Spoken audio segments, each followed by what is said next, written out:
సికింద్రాబాద్ మారేడుపల్లిలో పుట్టిన వినోదిని గారు సిటీ కల్చర్కి అలవాటు పడకుండా అటు మీరు ఇటు పేదవారి వైపు ఎందుకు చూడాలనుకున్నారు, అడవిలోకి ఎందుకు వెళ్ళాలనుకుంటున్నారు?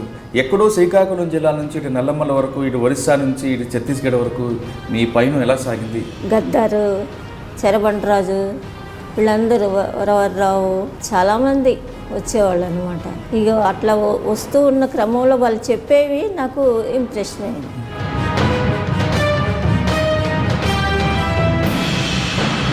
పీపుల్స్ వార్ పార్టీ అంటే ఓహో ఇలా మంచి పనులు చేస్తుంది, ఇల్లు లేని వాళ్ళకి ఇల్లు ఇప్పిస్తుంది, ఉద్యోగాలు లేని వాళ్ళకి ఉద్యోగాలు. అక్క మీరు సిటీలో ఉన్నప్పుడు స్కూల్ పెట్టడం, అప్పట్లో కేజీ కృష్ణమూర్తి సత్యమూర్తి గారు, గద్దర్ గారు కలవడం, అదే టైంలో ఇంద్రవెల్లి ఎన్కౌంటర్ కూడా మీకు అడవి బాట పట్టడానికి అదొక కారణమైంది. మీరు అక్కడ ఇంద్రవెల్లి వెళ్ళారా? సిటీలో కార్యక్రమాలు చూడడమే బిజీ అయిపోయింది. దానివల్ల అక్కడ ఇంద్రవెల్లికి నేను వెళ్ళలేదు, వేరే వాళ్ళకి పంపించాము.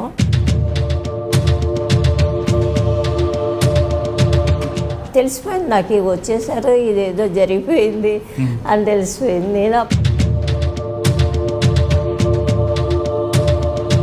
శివశంకర్ గారి అబ్బాయిని కిడ్నాప్ చేసి తీసుకుపోయింది వదిలిపెట్టమని. మిమ్మల్ని అందరినీ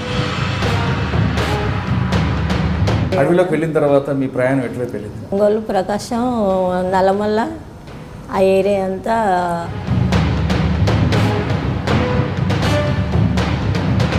అక్కడ కూడా చాలా బాగా పోరాటాలు, వెదరు, బొంగు, బ్యాంబో, ఇవన్నీ పోరాటాలు అక్కడ జరిగినాయి, అక్కడ చేసాము. నల్లమల్లలో మీరు పనిచేసిన టైంలో ఏమైనా అటాక్ల మీద చేశారా, లేదా మీరు అక్కడ మీ మీద అటాక్ చేశారు? అటాక్ అంటే మేము కొంచెం కొండ దిగినాక పైన అటాక్ చేయడానికి వచ్చాం. కొన్ని తగిలినాయి కానీ ఒక 2-3 సెకండ్స్లోనే మేము అక్కడి నుండి మిస్ అయినాం. అంటే నల్లమల్లలో మీరు చూసిన చెంచుల సమస్యలతో పాటు ఉద్దానం కమిటీ, మీరు చెప్తున్న పర్లా కమిటీ, గంజాం, మందస, గరవంద, మహేంద్రగిరి, ఇవన్నీ అక్కడ ఒక సమస్యలకి ఇక్కడ సమస్యలకి తేడా ఉంది. ఒరిస్సాలో అయితే మరీ ఫుడ్కి కానీ వేరే వాళ్ళు వచ్చి వాళ్ళని ఇబ్బంది పెట్టడం కానీ,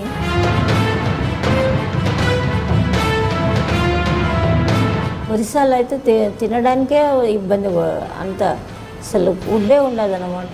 ఉట్టి గంజిలా అంటారు, తాగడం అంతే, ఉండిపోవడం. ముందు సెంట్రీ అప్పట్లో మహేంద్ర తనయ ఆ ప్రాంతం అంతా కూడా ఒక పెత్తందారులో మీరు ఎవరి మీద ఎక్కువ పోరాటం చేస్తారు? గంజాయి పెంపకంలో వాళ్ళు పెంచిన దాంట్లో వీళ్ళు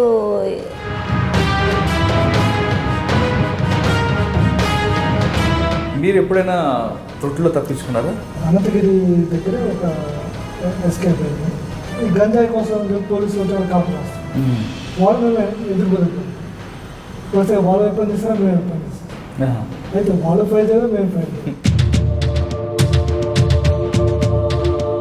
చిత్తూరు ఏర్పడడం లేదు, దాదాపు రాయలసీమ లీడర్షిప్ అంతా అక్కడ ఉంది. అందరు డీసీఎంస్, ఆర్సీఎంస్, రాష్ట్ర సభ్యులు, ఇక దాదాపు రాయలసీమలో ఎవరు మిగిలిన పరిస్థితి.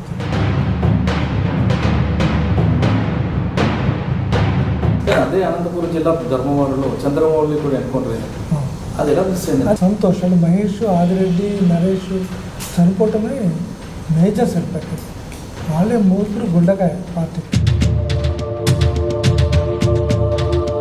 మీ సహచరులు చాలామంది ఎన్కౌంటర్లు ప్రాణాలు కోల్పోయారు, మీకు బాగా దగ్గరున్న వాళ్ళు ఇక్కడ ఎన్కౌంటర్లు కోల్పోయారు, అప్పుడు మీకు అనిపించింది? అందరు నాకు చాలా దగ్గర, చాలా స్నేహంగా, చాలా క్లోజ్గా కలిసి పనిచేసిన వాళ్ళని అందరు పోయారు.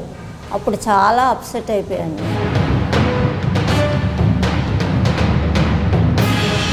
అడవుల్లో కూడా మహిళా నక్సలైట్ల పట్ల వేధింపులు ఉంటాయనేది ఒక వార్త ఉంది, వాస్తవం. ఆ అడవికి పోయి తుపాకీ పట్టుకునే చేయ అవసరం లేదు, వాళ్ళ పక్కనే వాళ్ళ చుట్టుపక్కల ఎన్నో జరుగుతుంటాయి. ఈ దగ్గరుండి కూడా మామూలుగా ఉండి కూడా చేయొచ్చు.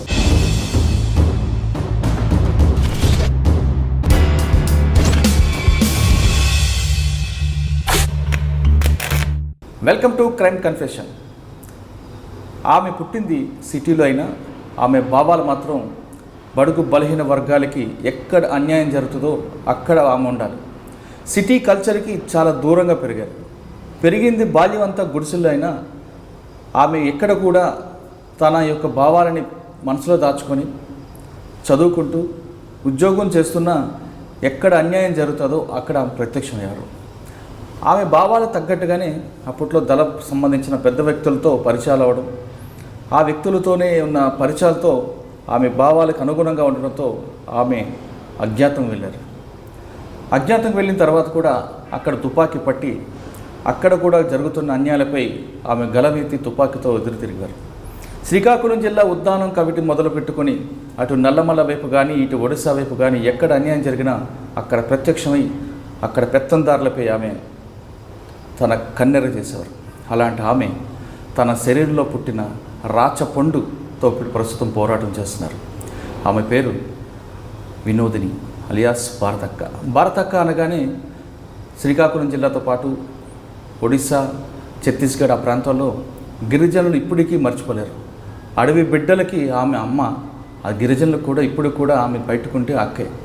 ఎక్కడ అన్యాయం జరిగితే అక్కడ ప్రత్యక్షం అవుతారు. అలాంటి వినోదిని మాజీ డీసీఎం ఈ వారం మన గెస్ట్. అసలు వినోద్ గారు సిటీలో పుట్టి ఎందుకు అడవి బాట పట్టారనే విషయాన్ని ఆమె నుండి తెలుసుకుందాం. అక్క నమస్తే. నమస్కారం అండి.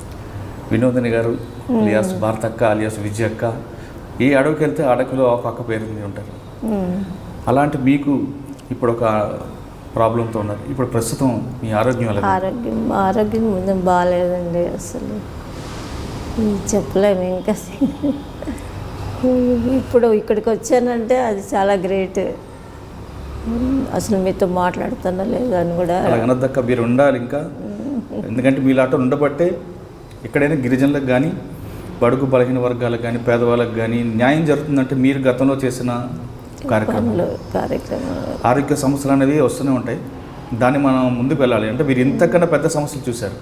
ఇది ఆ సమస్యల ముందు ఇప్పుడు మీరు ఎదుర్కొన్న సమస్య పెద్దది కాదు, కానీ మీరు అలాగా ఆధారపడకుండా ఉండాలని కోరుకుంటున్నాం.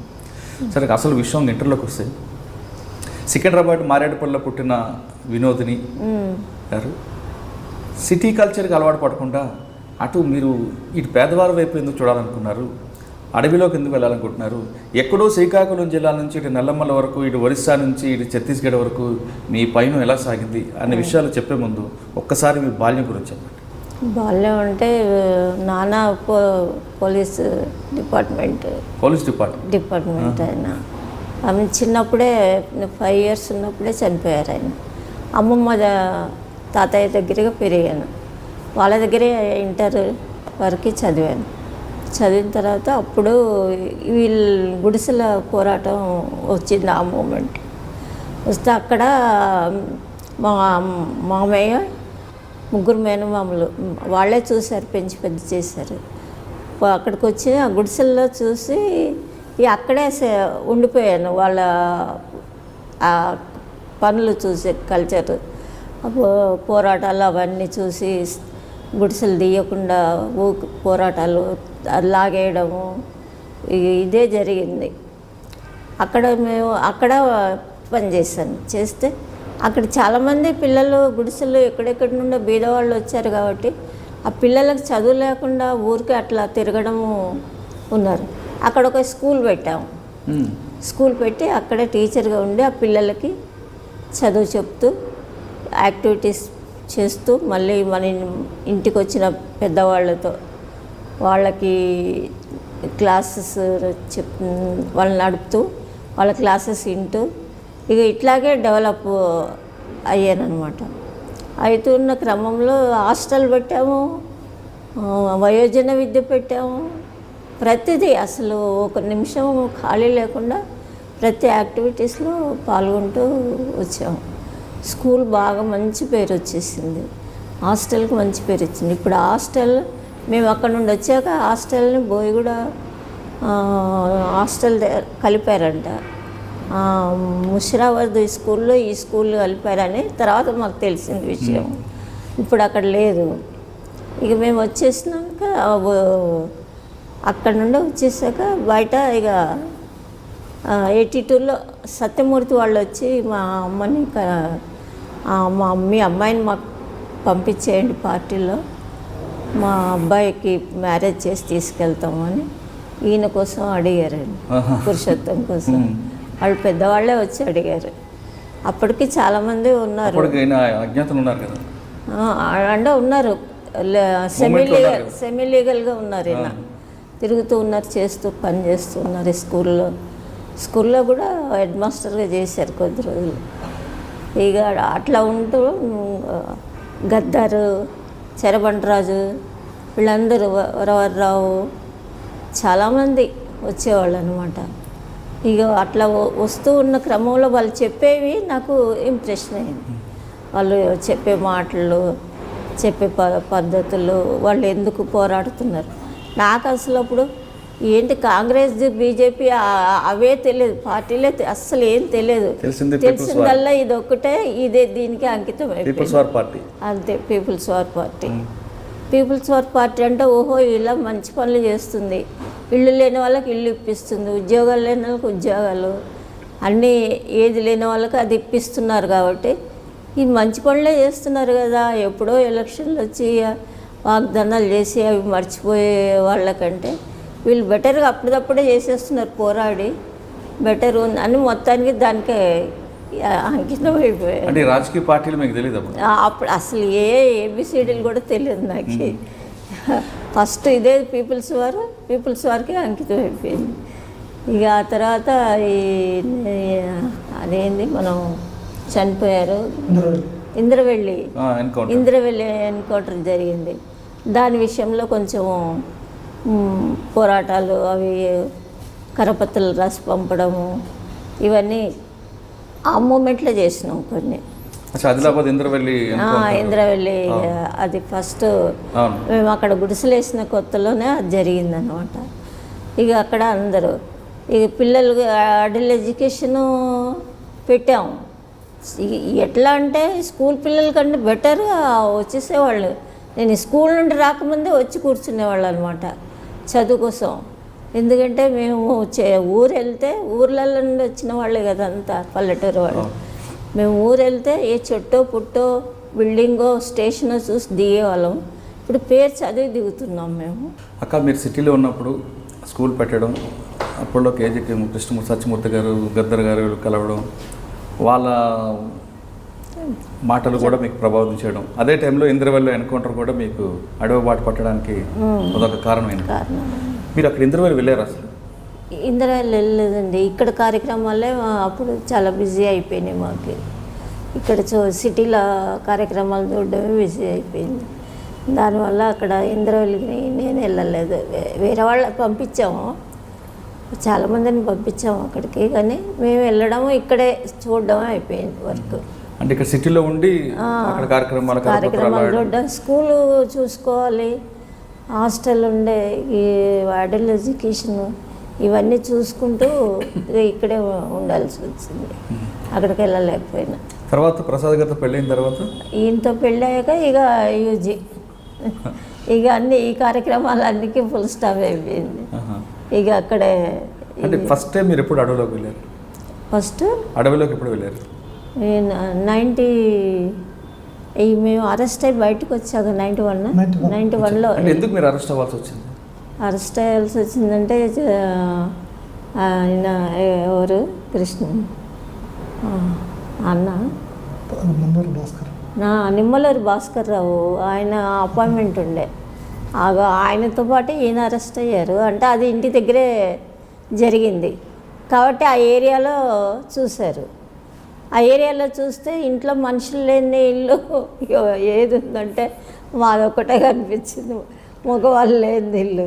నేను ఒక్కతినే కనిపించేటప్పటికి వాళ్ళకి కొంచెం డౌట్ వచ్చింది, ఇంట్లో ఎవరు లేరు ఏంటి అంటే. ఎవరమ్మ మీ ఆయన ఏం చేస్తారంటే, ఆయన పనికి పోయిండు, పొద్దున వస్తారు అని చెప్పిన.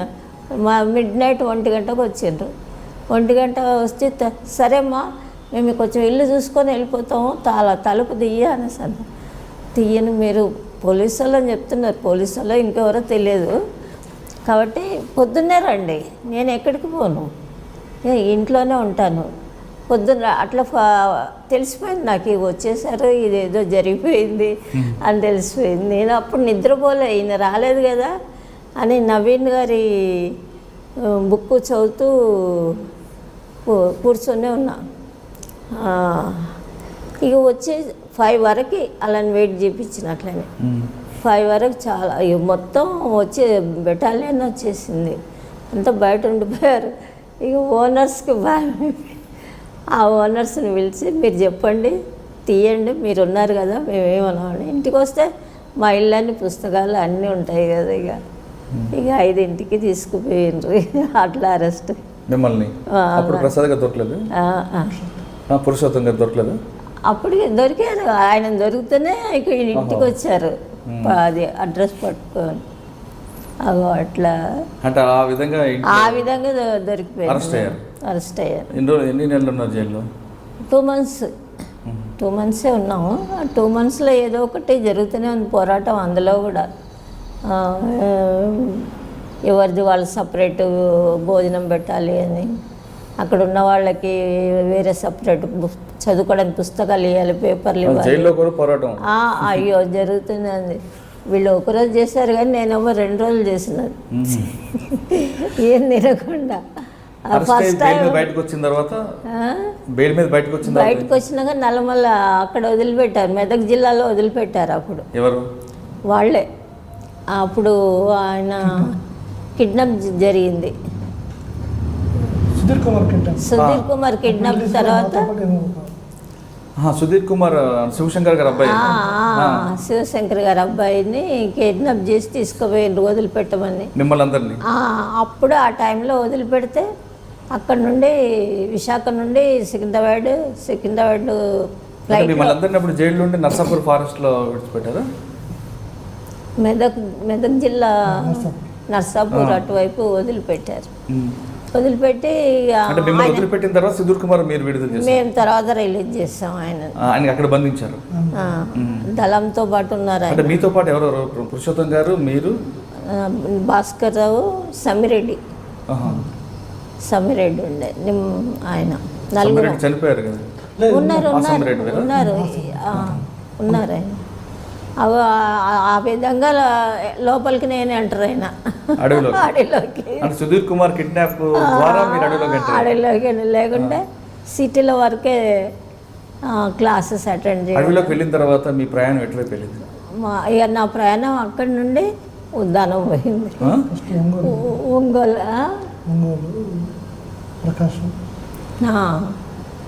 అక్కడ నుండి ఒంగోలు, ప్రకాశం, నల్లమల్ల ఆ ఏరియా అంతా కవర్ అయిపోయింది. ఒక 2-3 months అక్కడ ఉండి తర్వాత మళ్ళీ ఉద్దానం శ్రీకాకుళం. ఇక అక్కడే ఇక లాస్ట్ వరకు అక్కడనే చేసి పార్టీ మీకు అక్కడ వెళ్ళమని ఆదేశించారు, అక్కడ పంపించారు. మీరు మొట్టమొదటిసారి తుపాకీ ఎప్పుడు పట్టుకున్నారు? అప్పుడే నల్లమల్ల వచ్చినప్పుడే పట్టుకున్నాను. లోపలికి ఎంటర్ అవ్వగానే తుపాకీ పట్టుకోవాల్సిందే. ఇంకా అదే అలా పట్టుకొని అక్కడ కూడా చాలా బాగా పోరాటాలు, వెదరు, బొంగు, బ్యాంబో, ఇవన్నీ పోరాటాలు అక్కడ జరిగినాయి. అక్కడ చేసాము. ఈ సమస్యలన్నీ అక్కడ క్లాసెస్ జరిగాయి. అక్కడ చేసి తర్వాత ఇక ఉద్దానం వచ్చేసాం. అంటే నల్లమల్లలో మీరు ఉన్నప్పుడు మీరు నర్సాపురం అడవి నుండి నల్లమల్ల అడవికి వచ్చారు. అంతవరకు సిటీలో ఉన్న వినోద్ గారికి అడవికి వెళ్ళడం కొంచెం ఇబ్బంది అనిపించింది, అలవాట్లేదు. అంటే మొక్కలేవో చెట్లేవో తెలిసేది కాదు. ఒక వేరుశనక్కాయలు తొక్కొద్దు, మా దళాల్ని గట్టు మీద నుండి వెళ్ళండి తొక్కొద్దు అనేదాన్ని. తొక్కితే ఏం కావు కింద ఉంటాయి, అంత కూడా తెలియదు అన్నమాట. ఉన్నాయి అవి కింద ఉంటాయి, వాటికి ఏం కాదు అనేసి వాటిని లాగి చూపిస్తే అవునా అనేసి అప్పుడు కానీ నాకు వాటి గురించి తెలియలే. అంత అన్నీ కొత్త అన్నమాట. ఇక అట్లా తెలియదు. మొత్తానికి చెట్లు పుట్లేంటి పోరాటం, చెంచుల గురించి అక్కడ బాగా స్టడీ. అక్కడ గవర్నమెంట్ ఇచ్చింది కానీ వాళ్ళకి గేదెలు అవన్నీ ఇచ్చింది కానీ అవి అక్కడ ఉండవు. పులులు తినేసి పులులు తిరుగుతాయి. వాళ్ళు కూడా మనల్ని బాగా చూస్తారు, సహకరిస్తారు వాళ్ళు. కానీ వాళ్ళకి కొన్ని ఉన్నాయి, ఎదురెదురు ఉండవు వాళ్ళ ఇళ్ళు, ఆపోజిట్ ఉంటాయి. అదేంటో వాళ్ళు మరి లేచి వాళ్ళ లైఫ్ డిఫరెంట్ కొంచెం అంతా అడవిలో ఉన్న కందలు అవి దుంపలు అవి తినడమే కానీ నల్లమలలో మీరు పనిచేసిన టైంలో ఏమైనా అటాక్ల మీద చేశారా లేదా మీరు అక్కడ మీ మీద ఉన్న అటాక్ జరిగింది? అటాక్ అంటే మేము కొంచెం కొండ దిగినాక పైన అటాక్ చేయడానికి వచ్చారు. మాకు డైరెక్ట్గా కొన్ని తగిలినాయి కానీ ఒక 2-3 సెకండ్స్లోనే మేము అక్కడి నుండి మిస్ అయినాం. అట్లా అంటే ఫస్ట్ టైం మీరు నల్లమల నుంచి ఎస్కేప్ అయ్యారు? నల్లమల్లలో అంటే అక్కడ పార్టీ ఆదేశించడంతో ఉద్దానం మీరు ఉద్దానం కాబట్టి వచ్చేసరికి అక్కడ ఉన్న సమస్యలు ఏంటో మీరు గుర్తించారు? ఉద్దానంలో ఈ జీడి పిక్కల సమస్య ఎక్కువ ఉండే అక్కడ. అంతే, జీడి పిక్కలు, ఊళ్ళో ఏదైనా సమస్యలు ఉంటే స్థలాలు, అబ్బాయిలు పోరాటాలు అలా. ఉద్దానం కాబట్టి మీరు ఎక్కడ షెల్టర్ తీసుకున్నారు? లోపల లోపల తోటలోనే, బయట లేదు. బయటకు వచ్చే అసలు ఉద్దానంలో ఒక ఇల్లు ఉందని కూడా నాకు తెలియదు, అంత లోపలే. ఆ తర్వాత ఉద్దానంలో కొద్ది రోజులు ఉండి కాలుకి గాయమైంది నాకు. అది ఒక 2 months అట్లాగే తిరిగాను. తర్వాత బయటకు వచ్చేసి తీసాక మళ్ళీ అవతల కొండబారడు, పల్లకిమిడి, ఒరిస్సా ఇదంతా కవర్ అయిపోయింది.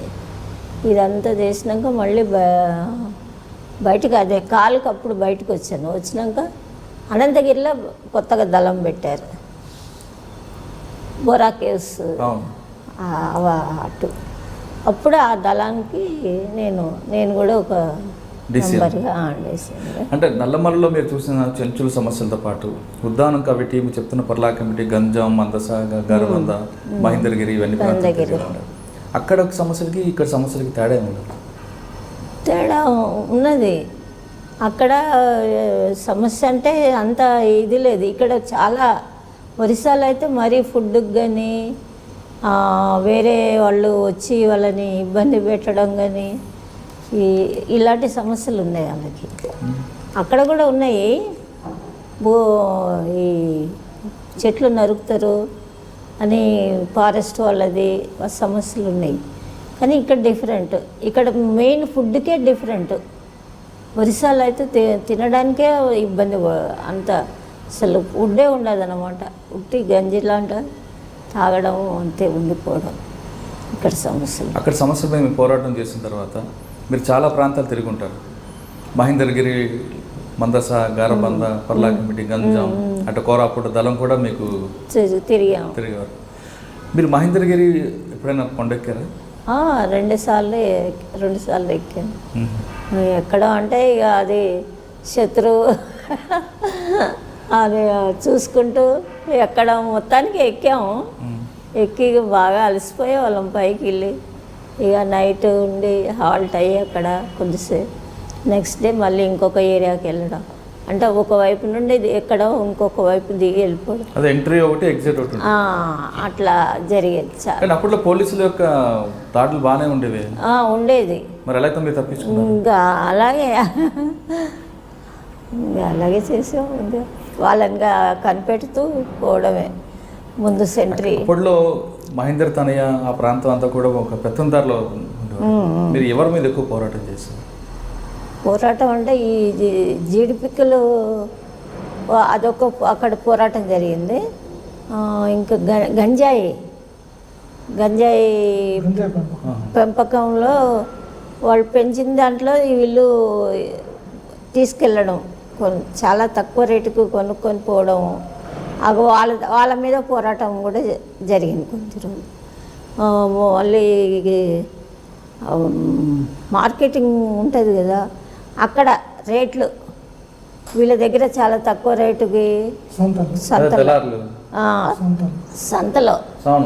సంతలో వీళ్ళ దగ్గర తక్కువ కొని వాళ్ళు చాలా తక్కువ రేటుకి ఏవో ఇంత ఉల్లిపాయలు, చింతపండు అవి ఇచ్చేసి ఇవి తీసుకొని పోవడం, అవి అలాంటివి కొన్ని చేసాం. వడ్డీకి ఇవ్వడం, వడ్డీ వాళ్ళు కట్ అయిపోయారు, అసలు కంటికి కనిపించకుండా పోయారు మేము ఉన్నన్ని రోజులు. వాళ్ళు కూడా అట్లా కొన్ని జరిగినాయి ఊర్లో. వాళ్ళకి సంబంధించిన ప్రాబ్లమ్స్, ఏ ఊరికి సంబంధించిన ఆ ఊరి ప్రాబ్లమ్స్ అయితే ఆ సాల్వ్. ప్రాంతంలో ఎప్పుడైనా మీరు ఎదురు కాల్పులు చేశారా? ఎక్కడ మీరున్న మందసా కానీ గారబంద ఒరిస్సా ప్రాంతంలో ఎప్పుడైనా కాల్పులు జరిపారు పోలీసుల మీద? లేదు పోలీసులు మీ వైపు ఏమైనా జరిపారు? జరపలే కానీ వచ్చారు, చుట్టుముట్టారు. చుట్టుముట్టితే మొత్తానికి ఎట్లాగో ఎస్కేప్ అయినాం అనుకోండి. కానీ చాలా వరకు ఎదురు పడినాము. కొండ మీద వాళ్ళు ఉండడం, వాళ్ళు ఎక్కుతుంటే మేము దిగడం, ఇలాంటి అంటే అనుకోకుండా ఇలా జరిగినాయి. మేము దిగినాక పైకి కనిపిస్తూ ఉంటారు. అయ్యో ఒక 5 minutes అయితే మనం అయిపోయేది. అట్లా చాలా జరిగాయి, అలాంటివి చాలా జరిగినాయి. మీరు ఎప్పుడైనా తొట్టులో తప్పించుకున్నారా? ఒక 3-4 సార్లు తప్పించుకున్నాం. ఎక్కడెక్కడ? అనంతగిరి దగ్గర ఒక ఎస్కేప్ అయింది. అది డైరెక్ట్ ధనం వాళ్ళు ఇచ్చిన రూట్ ప్రకారం మేము పోయామంటారు. పోయేసరికి ఈ గంజాయి కోసం పోలీసులు వచ్చి కాపులు వస్తాం. వాళ్ళు మేము ఎదురు బదులుతాం. పోతే వాళ్ళు వైపు తీసినా మేము వైపు తీస్తాం. అయితే వాళ్ళు ఫైట్ చేయడం మేము ఫైట్ చేయాలి. అంటే చీకటి సాయంత్రం 6-7 మధ్య కాబట్టి అప్పుడప్పుడు చిగబడిపోతాం. ఇంకా మేమున్న దాని వదిలేసాం, వాళ్ళు వదిలేసాం, వాళ్ళంటే మేము అట్లా ఒక ఎస్కేప్ అయిపోయాం. వాళ్ళు మేము జనాల్లోకి చుట్టూ తిరిగి వెళ్ళిపోయాం. కానీ మా వెపన్స్ కొనిపోయింది, మేము తీసుకుపోతున్నాం. ఇది అట్లా ఒక ఎక్స్చేంజ్ ఆఫ్ ఫైర్ అక్కడ అవ్వలేదు. అంటే వాళ్ళు అన్ఎక్స్పెక్టెడ్, వాళ్ళు గంజాయి కోసం ఏదో అనుకున్నారు. అలాంటిది ఒకటి జరిగింది. ఇంకా ముఖ్యంగా చెప్పాలంటే ఒకటి గ్రేట్ ఎస్కేప్ జరిగింది. అది కటక్లో, ఒరిస్సా కటక్లో. ఒరిస్సాలోనే స్టేట్ కమిటీ సమావేశం ఉంటాయి. స్టేట్ కమిటీ సభ్యులు రిసీవ్ చేసుకోవడం కోసం అని కటక్ పోయాను. నేనే వెళ్ళాను డైరెక్ట్ ఫారెస్ట్ నుంచి సరాసరి పోయాను. నా చేతిలో బ్యాగ్ కూడా లేదు, జస్ట్ కట్టుబట్టలతోనే వెళ్ళాను అక్కడికి. వెళ్ళేసరికి కటక్లో ఒక 3 స్టేట్ కమిటీ సభ్యులు రిసీవ్ చేసుకొని అది ఇంకో డైరెక్షన్లో పంపించాలి. అంతగా నా పని. ఆ 3 పంపించేసి మళ్ళీ నేను వెళ్ళిపోయాను లోపలికి. Next 2 days apartment. అంటే కటక్ దగ్గర ఏ ఫారెస్ట్లో ఉన్నారు మీరు? కటక్లో ఫారెస్ట్ లేదు. ఒరిస్సా నుంచి అపార్ట్మెంట్స్ కటక్లో ఉన్నాయి. ఓహో, రిసీవింగ్ కటక్లో పెట్టి. అంటే మీరు గంజా డిస్ట్రిక్ట్ ఉన్నారు? నేను మామూలుగా ఇప్పుడు కొండపాడు దళం ఉన్నారు. ఆ కొండపాడు బ్యాక్ సైడ్లో మన అప్పుడు డెంగ్ ఉంది. అక్కడ క్యాంప్ నడుస్తుంది స్టేట్ గవర్నమెంట్. అక్కడి నుంచి బస్సులో వచ్చి కటక్ వచ్చారు? బస్సులో వచ్చి కటక్ వచ్చి ఇక్కడ రిసీవ్ చేసుకొని పంపించాలి వయా బ్రహ్మపూర్. ఓహో. ఫస్ట్ కటక్ ఫస్ట్ అలాగే నాకు నర్సరాతో ఉన్నాయి. నర్సరానే రెడ్డప్ప అని చిత్తూరు జిల్లా స్టేట్ కమిటీ ఉన్నారు. ఆయన రిసీవ్ చేసుకున్న కోసం ఆయన అపాయింట్మెంట్. నేను మామూలుగా ఏ అపాయింట్మెంట్కి వెళ్ళినా ఒక అరగంట ముందే వెళ్తాను. ఆయన నాకున్న అలవాటు. అంటే ముందు సిచ్యువేషన్ చుట్టుపక్కల తెలుసుకోవాలి. నేను హైదరాబాద్లో ఎక్కువ వర్క్ చేశాను కాబట్టి హైదరాబాద్లో అనేక మంది స్పెషల్ బ్రాంచ్ ఉన్నాయి, క్రైమ్ బ్రాంచ్ వాళ్ళు చూసుకున్నాను కాబట్టి ముందే వెళ్తే మనకు లొకేషన్ అర్థమవుతుంది చెప్పి అందుకు 2 సార్లు ఇబ్బందులు వచ్చాయి కాబట్టి ముందే వెళ్ళిపోతాను. అక్కడ ఆఫర్ ముందు వెళ్ళేసరికి కొంచెం అబ్నార్మల్గా ఉంది. అక్కడ రైల్వే స్టేషన్ కూడా ఒక హోటల్ దగ్గర సెంటర్లో ఒరిస్సా పీపుల్కి ఆంధ్ర పీపుల్కి డిఫరెన్స్ కనబడిపోతుంది. అక్కడ తెలుగు వాళ్ళు ఉన్నా గుంటూరు విశాఖపట్నం అక్కడి నుంచి వచ్చిన వాళ్ళకి అక్కడికి వేష భాషల్లో అపీరెన్స్లో తేడా వస్తుంది.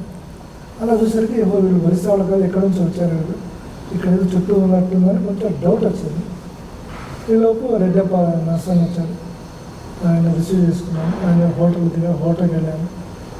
ఆయన్ని బరంపూర్ వెళ్ళి అక్కడి నుంచి మీరు లోపలికి వెళ్ళాలి, వాళ్ళని రిసీవ్ చేసుకుంటారు అని చెప్పేసాను. అయితే రిసీవ్ చేసుకోవడానికి ఎవరైతే నాకు ఇద్దరు 3 కనిపించారో నేను మళ్ళీ హోటల్ పోయి ఆయన్ని పంపడం కోసం నేను మళ్ళీ ఆయన రిక్షాకి ఇద్దామని వెళ్ళేసరికి మళ్ళీ ఆ పర్సన్స్ నాకు కనపడ్డారు. ఒక 2 persons same persons appearance Andhra పీపుల్ని అర్థమవుతున్నాను. ఇక ఇది వాళ్ళేదో ఇది రెడ్డప్ప అపాయింట్మెంట్కి వచ్చారు కాబట్టి ఏదో ఆయన ఫాలో అయ్యి ఉండొచ్చు. యాక్చువల్గా 2 hours పరిధిలో రామకృష్ణతో సూర్యేంద్ర అపాయింట్మెంట్ స్టేషన్లో అదే రోజు జస్ట్ 2 hours డిఫరెంట్. ఈయన 10 గంటలకు 2 గంటలకి రెండింటికి పోయి వాళ్ళిద్దరు రిసీవ్ చేసుకుని వాళ్ళు పంపించారు. రామకృష్ణ గారు రామకృష్ణని సూర్యం చనిపోయాడు, నెల్లూరు ఎన్నికల్లో చనిపోయాడు. వాళ్ళిద్దరు అపాయింట్మెంట్ నేను పంపించి వాళ్ళ దగ్గర పోదాం అనేసరికి ఎప్పుడైతే నాకు కనిపించారో ఇక నేను అపాయింట్మెంట్కి వెళ్ళొద్దు అనుకున్నాను. ఆ స్టేషన్ వెళ్ళలేదు, ఏదో కొంచెం తేడాగా ఉందని మామూలు బస్సు ఎక్కి ట్రై చేద్దాం కానీ బస్ స్టాండ్ పోయేసరికి ఏంది ఇక చుట్టూ తారట్లాడుతున్నారు.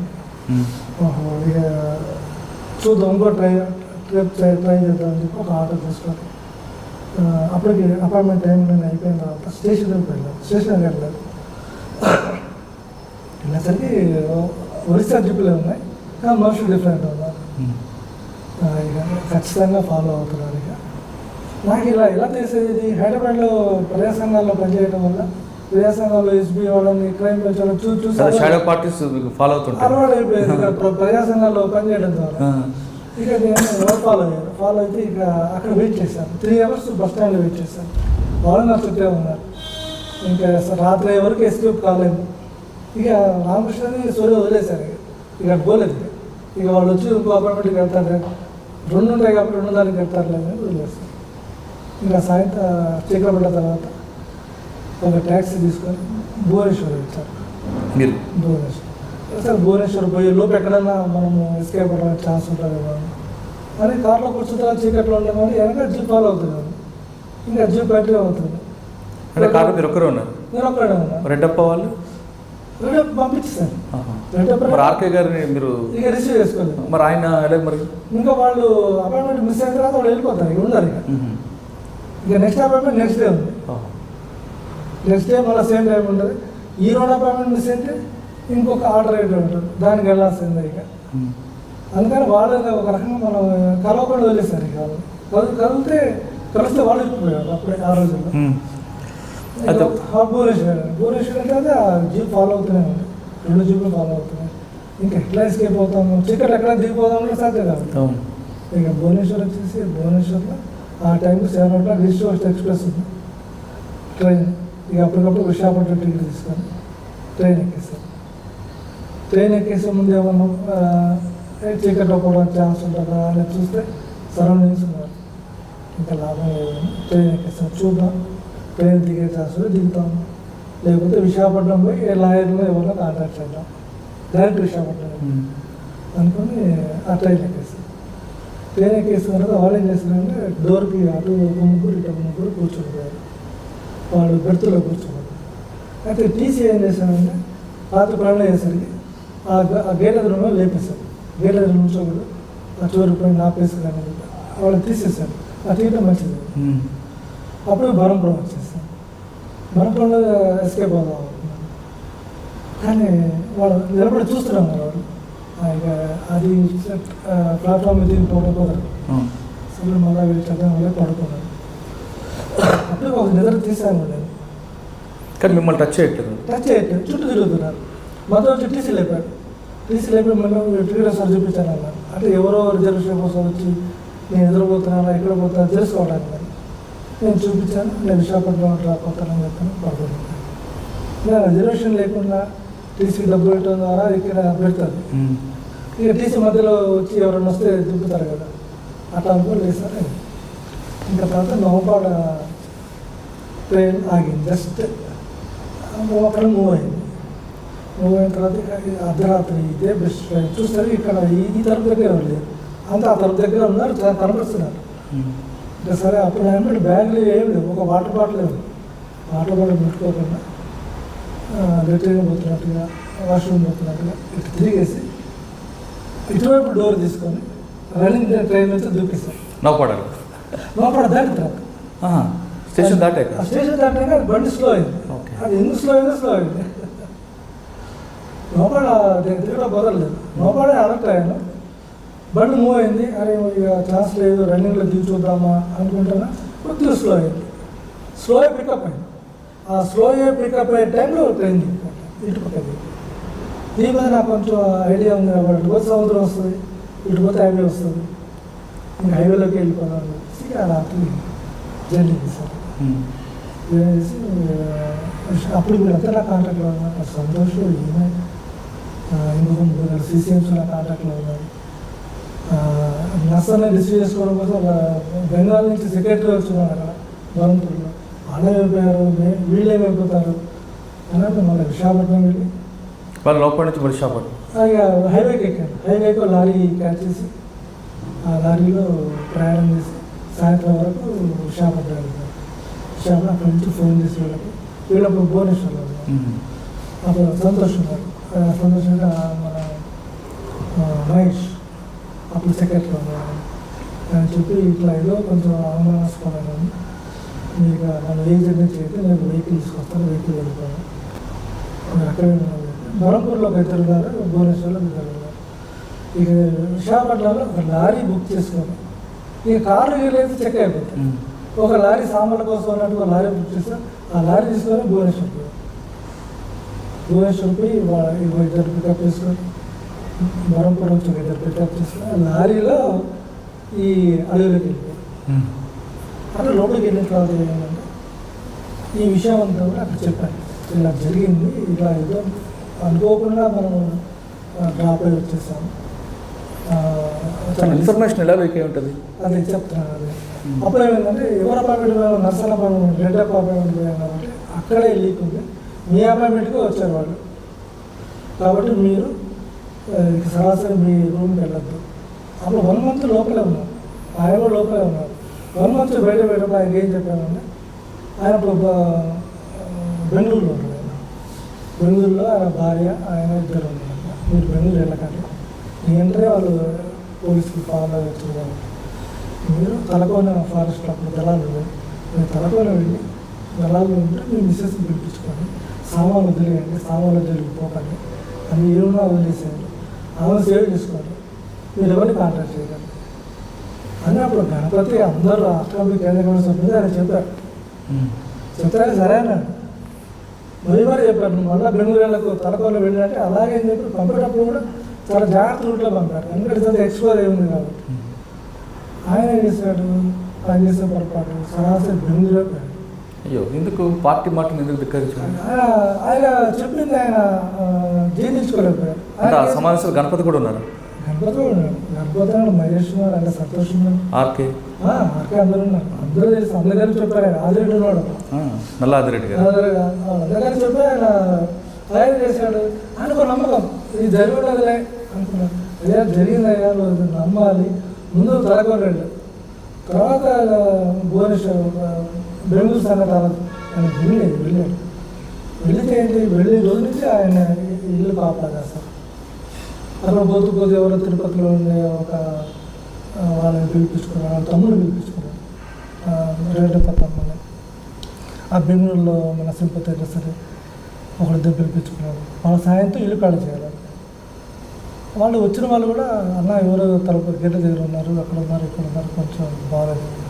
ఇంకా ఏం చేశాడు, ఇక అక్కడ రాష్ట్ర కమిటీ సెక్రటరీకే కాంటాక్ట్ ఉంది ఆయనకి, వాళ్ళమ్మాయి కలిసాడు. అసలు అపాయింట్మెంట్కి వెళ్ళకూడదు, పోయి ఆయన కలిసాడు. ఆయన కూడా జస్ట్ మిస్ కాదు. ఆయన కలిసిన తర్వాత రెడ్డి వెళ్ళిపోగానే ఆయన ఫాలో అయిపోయారు. ఆయన కొంచెం సిటీ బెంగళూరులో పుట్టి పెరిగాడు కాబట్టి ఆ స్టేట్ సెక్రటరీ ఏం చేశాడంటే ఒక హోటల్కి వెళ్ళి హోటల్ నుంచి ఆయన వెహికల్ వదిలేసి వెనక దారి నుంచి ఎస్కేప్ అయ్యి వెంటనే తిరుపతికి ఫోన్ చేసి చెప్పారు, నర్సన్ వెంట ఫాలో అవ్వండి, నా ఇంట పడ్డారు, నేను తప్పించుకున్నాను, నేను సేవ్ అయ్యాను, నర్సరీని అంటే రెడ్డి నాకు ఉండొద్దని చెప్పాను. బెంగళూరుకి ఇన్ఫర్మేషన్ ఇచ్చారు కానీ అప్పటికి ఎవరు పోవాలి, అప్పటికి వాళ్ళ తమ్ముడు అక్కడ ఉన్నాడు, ఆయన మిస్సెస్ అక్కడ ఉంది, ఒక కొరియర్ ఉన్నాడు, సింపతి ఇద్దరు ఉన్నారు. వాళ్ళు మళ్ళీ ఇన్ఫర్మేషన్ పంపించారు ఆయనకి. ఎగో కర్ణాటక ఆయన కూడా సెక్రటరీ కూడా చెప్తున్నాడు, మీరు అక్కడ ఇల్లు వచ్చేసేయాలి. ఈయన అప్పుడు సామాన్ తీసుకొని బయటికి బయలుదేరాడు. ఆయన బస్సు ఫాలో అయ్యారు. అక్కడి నుంచి ఎటు వచ్చారు ఆయన, మన తిరుపతికి వచ్చాడు. తలకొన కాదు, చిత్తూరుకి వచ్చాడు. చిత్తూరు టౌన్కి వచ్చాడు. టౌన్కి వచ్చా కానీ ఫారెస్ట్ పోలేదు. టౌన్కి వచ్చి అక్కడ కొరియర్ ఇంటికి వెళ్ళాడు. ఆయన భార్యనే వాళ్ళ తమ్ముడిని తీసుకెళ్ళాడు. వెళ్ళి వాళ్ళు ఇట్లా ఫాలో అవుతున్నారు. అప్పటికి తిరుపతి నుంచి ఇలా ఫోన్లు వస్తున్నాయి, అన్న మీరు తిరగండి, సేఫ్ ఉన్నాను. ఇట్లా ఆయన చిత్తూరు వచ్చాడు. మర్నాడే ఆ ముగ్గురిని ఎన్కౌంటర్ చేశారు. రెడ్డప్పని చంపేశారు, ఆయన భార్యని చంపేశారు, ఆయన తమ్ముడిని చంపేశారు. చిత్తూరు నుంచి పట్టుకెళ్ళిపోయి అక్కడ ఫారెస్ట్లో, చిత్తూరు ఫారెస్ట్లో ఎన్కౌంటర్ తీసుకుపోయింది. కొరియర్ ఇంటి వచ్చి తీసుకెళ్ళి అట్లేదంటే ఇక్కడ కటక్లో మొదలైన హంటింగ్ అనేది మనం ఆపగలిగే అవకాశం ఉంది. మనం ఇక్కడ ఆపుకున్నాం, కానీ ఆయన దాన్ని అంతగా పట్టించుకోవడం వల్ల ఒక భారీ నష్టమే అక్కడ జరిగింది. యాక్చువల్గా వాళ్ళ తమ్ముడు కూడా రాయలసీమలో చాలా ఇంపార్టెంట్ లీడర్, ఆయన కూడా చనిపోవాల్సి వచ్చింది. ఇది ఒక ఎస్కేప్, అందుకే మేము ఇది గ్రేట్ ఎస్కేప్ అంటుంటాం. ఇలా మా అందరూ అయితే ఇక్కడ రాష్ట్ర కమిటీ, కేంద్ర గవర్నమెంట్ సభ్యులు కనీసం 700 మంది ఉన్నారు. వీళ్ళంతా రిస్క్లో పడేవాళ్ళే, కొంచెం అజాగ్రత్తగా ఉన్నాం. అదొక ఇంకొక ఎపిసోడ్ ఇంకోటి చెప్పాను కదా, వెదురు బరువుడు గంజాయి. మీకు చెప్పండి అక్క, మీరు ఉద్దానం కరెక్ట్ నుండి అనంతగిరి వెళ్ళారు అరకు. అప్పట్లో కూడా అక్కడ కూడా దళం స్టార్టింగ్ కొత్తల్లో అక్కడ పరిస్థితులు ఏమిటి? అక్కడ పరిస్థితులు అంటే ఎక్కువ వడ్డీ వ్యాపారులు, ఈ రైల్వే టర్నర్లు ఉన్నాయి కదా, రైల్వేకి సంబంధించిన కొద్దిమంది ఆఫీసర్లు వీళ్ళ ఊర్లలోకి రావడము, వాళ్ళ దగ్గర మేకలు కోళ్ళు పెంచితే వాళ్ళ దగ్గర ఏ ధాన్యం ఉన్నా, కొంచెం ధాన్యం ఉన్నా అది తీసుకెళ్ళిపోవడము బలవంతాన, అలా కొంచెం వాళ్ళని ఇబ్బంది పెట్టేవాళ్ళు అనమాట. ఇక మేము పోయాక వాళ్ళ జాడనే తెలియదు. మేము ఎక్కడ మీటింగ్ పెడితే ఒక కోడినో మేకనో పట్టుకొని వస్తున్నారు. ఇదేంటి కోడి మేక పట్టుకొస్తున్నా అంటే వండి పెడతామక్క అంటే వద్దు ఎందుకు అట్లా చేస్తున్నారంటే, లేదాక ఇప్పుడు మా ఇంట్లో ఒక్కడు కూడా ఉండేది కాదు, అందరు తీసుకుపోయేవాళ్ళు, మీరు వచ్చినప్పటి ఒక్కరూ లేరు కాబట్టి మా అన్ని కోళ్ళు మేకలు అన్నీ అట్లాగే ఉన్నాయి. ఇక వాళ్ళందరికీ ఇచ్చాము. ఇస్తే ఇక వాళ్ళు కొద్దిమంది తెలియక మళ్ళీ వచ్చేవాళ్ళు ఉన్నారు కదా, వాళ్ళకి ఇస్తే వాళ్ళు తప్పుకున్నారు. ఇక మేము వాళ్ళకి అంత కొత్త కదా, వాళ్ళకి మేము కనిపించడం కూడా కొత్త ఆ ఏరియాలో. కాబట్టి వాళ్ళకి మేము ఎవరమో ముందు చెప్పుకోవాలి. మేము ముందు ఎవరము ఏంటి అని పరిచయం చేసుకొని ఏం పనులు చేస్తున్నాము, వాళ్ళు ఎందుకోసం రావడం లేదు ఆ విషయాలు చెప్పి, ఇక వాళ్ళకి క్లాసెస్ చెప్పి మీటింగులు చెప్పి అలా కొంచెము వాళ్ళని డెవలప్ చేసుకుంటూ వచ్చినాము. చెప్తున్నాగా అరకు ప్రాంతంలో అప్పుడు బాక్సైడ్ గనుల సమస్య ఉన్నది, సమస్య ఉన్నది. అది కూడా కొంచెం అప్పుడప్పుడే మేము వెళ్ళింది కొత్తగా కాబట్టి కొంచెం సాల్వ్ చేసినాం. మళ్ళీ వర కేసులో కూడా కొన్ని అప్పుడు ప్రాబ్లమ్స్ ఉన్నాయి. ఎందుకంటే లైటింగ్ వస్తున్నది, అప్పుడేమో కాగడాలు బట్టి చూపించేవాళ్ళు, వాళ్ళ సమస్య కూడా వచ్చి వాళ్ళంతా కలిసి వచ్చి ఒక్కో సమస్య తెచ్చిండ్రు. అవి లైటింగ్ వస్తే మా ఉపాధి పోతుంది, మేము ఎట్లా బతకాలి అని అంటే అప్పుడు మీకు ఏదో ఒకటి చూపించాలి అని దానికోసం కూడా అక్కడ అందరితో మాట్లాడినాం మేము. మీరు చెప్తున్న అరకులో చాలామంది అధికారులు గిరిజనులకు కోళ్ళు మేకలు తీసుకెళ్ళిపోవడం అక్కడ చేసేవారు. అటువంటి వాళ్ళకి తీసుకొచ్చి గ్రామ సభలు పెట్టి ఏమైనా పనిష్మెంట్ ఇచ్చేవారు? పనిష్మెంట్ అంటే ఇయలే కానీ సభలో కూర్చోబెట్టి చెప్పాం. సభ మీటింగ్ పెట్టినప్పుడు ఆ మీటింగ్లో ఏం చేయొద్దు ఏం చేయకూడదు, వాళ్ళకి ఏమున్నది ఇక్కడ వాటి మీదనే ఆధారపడతారు. మీకంటే ఉద్యోగాలు ఉన్నాయి, గవర్నమెంట్ జాబులు ఉన్నాయి, మీరు ఎలాగైనా సిటీలో బతుకుతున్నారు కాబట్టి వీళ్ళ దగ్గర నుండి ఆ చిన్నవి తీసుకెళ్ళి మీరు వాళ్ళని ఇబ్బంది చేయొద్దని కొంచెం వాళ్ళని స్టడీ చేసాం. మరీ అంత మొండిగా అయితే ఎవరిని దండించలేదు అప్పుడు ఆ మూమెంట్లో. అక్కడ నుండి ఇక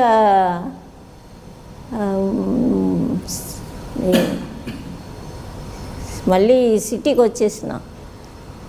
వచ్చినాక విశాఖ నుండి మమ్మల్ని వేరే స్టేట్కి పంపారు, మద్రాస్. అక్కడ మాస్టర్జీ ఉండే, మాస్టర్జీ ఇట్లాగే ఇప్పుడు నేను ఎట్లా సిక్లో ఉన్నానో ఆయనకు సేమ్ పరిస్థితి ఉండే. ఇంకా మళ్ళీ అక్కడ ఆయన ప్రింటింగ్ ప్రెస్కి సంబంధించిందంతా ఆయన హ్యాండోవర్లో ఉండే. ఇక చూసుకోవాలి అని మమ్మల్ని అక్కడికి పంపారు. మేము అక్కడికి పోయి చేరేలోపే ఆయన ఇదైపోయారు. ఈయన ముందు వెళ్ళిపోయారు, చూశారు. ఈయన కొద్ది రోజులు హాస్పిటల్లో ఆయనకు ట్రీట్మెంట్ ఇప్పించడం అన్నీ చూశారు. ఇక నేను పోయేలోపు ఇక ఆయన లేకుండా అయిపోయారు. ఇక అక్కడ పనులన్నీ ఇక మేము చూసుకోవాల్సి వచ్చింది. అప్పుడు ఆయన ప్లేస్లో ప్రింటింగ్, ఇంకా అప్పుడు డీటీపీ అవన్నీ నేర్చుకొని అక్కడ పని మళ్ళీ మొదలుపెట్టినాం.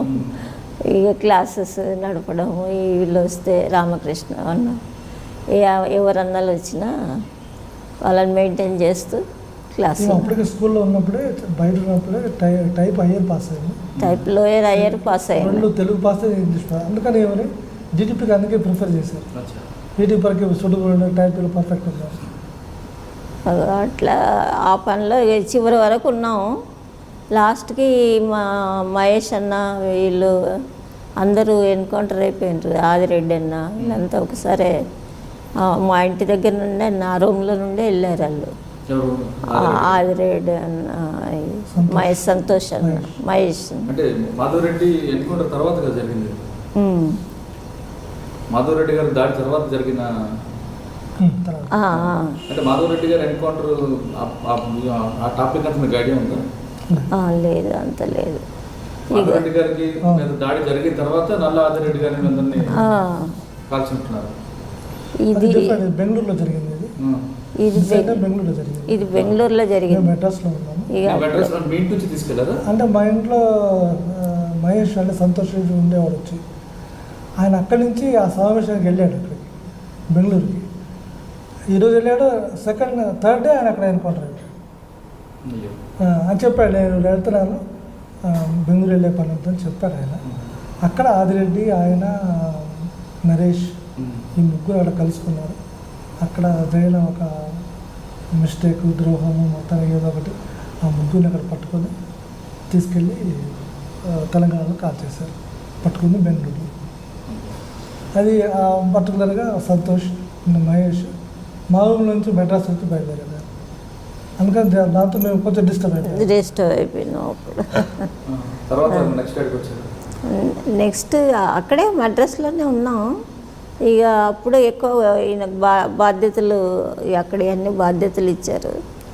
ఇక అన్నీ ఇక ప్రింటింగు, క్రాంతి బుక్ తీయడం, ఇక ఈ జనాలకి సంబంధించిన చెప్పడం, పుస్తకాలు, ఇక ఆ పనిలోనే పడిపోయాను. కొద్ది రోజులు మళ్ళీ దేనికో అపాయింట్మెంట్లు మిస్ అయిపోయినాయి. ఈయన వెళ్ళినప్పుడల్లా అపాయింట్మెంట్ మిస్ అయిపోయి లోపలికి కూడా మేము ఒక్కసారి నల్లమల్ల కూడా వెళ్ళొచ్చాం. మళ్ళీ ఆ తర్వాత మద్రాసులో ఉండి కూడా వెళ్ళాము. వెళ్ళి ఒక 1 or 2 months ఉండి వచ్చినాక మళ్ళీ తర్వాత మిస్ అయిపోయినాయి. ఆ మిస్ అయిపోవడం ఇంకా ఇప్పటి వరకు మిస్సింగ్. గతంలో కూడా అపాయింట్మెంట్లు లేక చాలా ఇబ్బంది పడ్డారు. పోయి ప్రతి అపాయింట్మెంట్ పోయేవాళ్ళు, వచ్చేవాళ్ళు.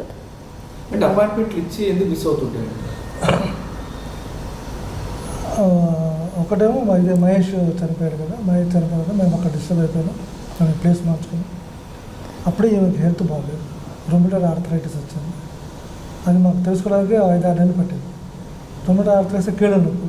అప్పటికి ఫారెస్ట్కి వెళ్ళాల్సి ఉండే, అనంతపూర్ రావాల్సి ఉండే.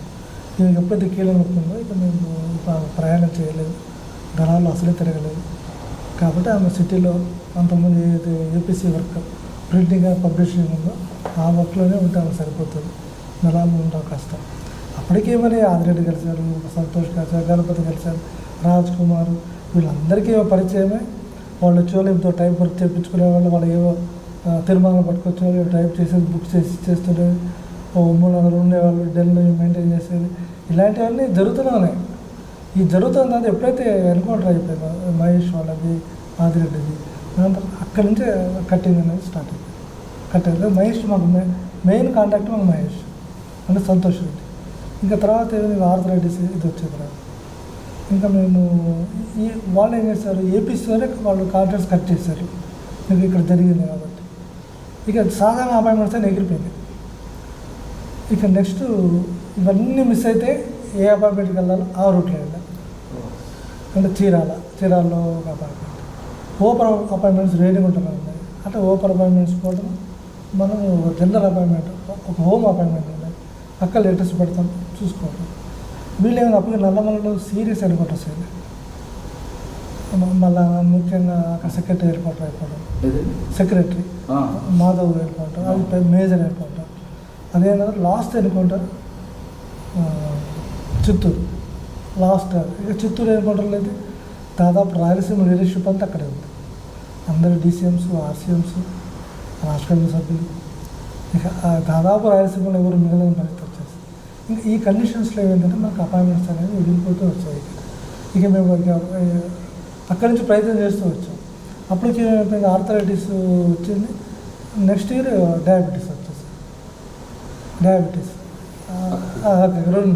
ఈ రెండు వచ్చేసరికి అసలు కదలేని పరిస్థితి వచ్చేసి అన్ని కండిషన్స్ అయిపోయాయి. అందుకని నుంచి నేను తిరిగి అపాయింట్మెంట్స్ పోయి తిరిగి వచ్చేవాడిని. 2004లో ఈ చర్చల సందర్భంలో అపాయింట్మెంట్ అప్పటికే వచ్చింది. నేను పోయినా మాట్లాడాను. అప్పుడు శాఖపుర అప్పారావు, రామకృష్ణ వీళ్ళ కలిసి మాట్లాడారు. ఈ చర్చలకు సంబంధించి ఏది ప్రొసీజర్స్, ఏదో డిమాండ్స్ పెడుతున్నారు ఏంటి, ఇట్లా 2004 to 2006 వరకు నడుస్తూనే ఉంది అపాయింట్మెంట్స్.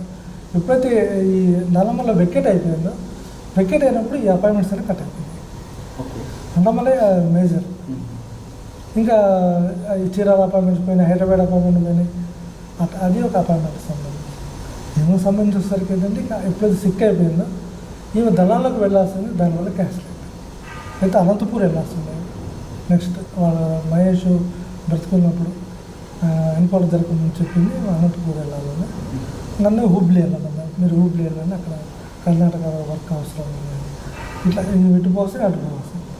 ఆయన మరణంతో అది కట్ అయిపోయింది. అదే అనంతపురం జిల్లా ధర్మవరంలో చంద్రమౌళి కూడా ఎన్కౌంటర్ అయింది.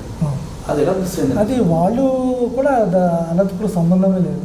వాళ్ళు బెంగళూరు నుంచి వస్తుంటే దారిలో పట్టుకొని తీసుకుని అవి చేశారు.